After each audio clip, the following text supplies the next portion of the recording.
La 4e édition du forum Entrepreneuriat vert en Afrique francophone s'est ouverte à Ifrane avec la participation d'acteurs institutionnels, experts, chercheurs, entrepreneurs et porteurs de projets issus d'une quinzaine de pays d'Afrique. Organisée par l'Agence pour le développement agricole et l'association Initiative Climat, en partenariat avec le ministère de la Transition énergétique et du Développement durable, l'Agence nationale des eaux et forêts, l'Université Al-Akhawaïn, le PNUD et la GIZ.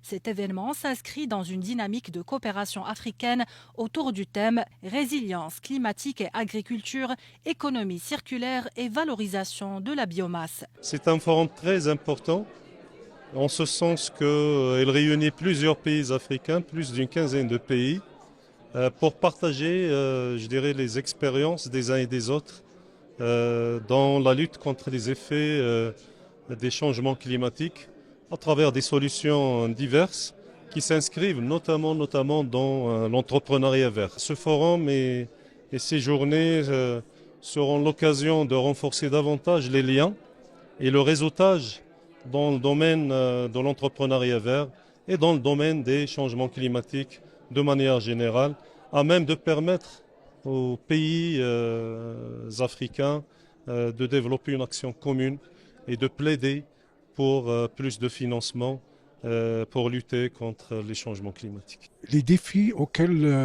sont confrontés les territoires aujourd'hui sont énormes. Ils se présentent sous différentes formes. Les eaux sont rares, les forêts, les écosystèmes forestiers naturels se dégradent. Des défis qui contrarient les possibilités de création d'emplois dans des zones qui sont marginales, dans des zones rurales. Aujourd'hui, l'entrepreneuriat vert, il se présente comme une solution efficace, adaptée aux régions qui connaissent aujourd'hui toutes ces contraintes.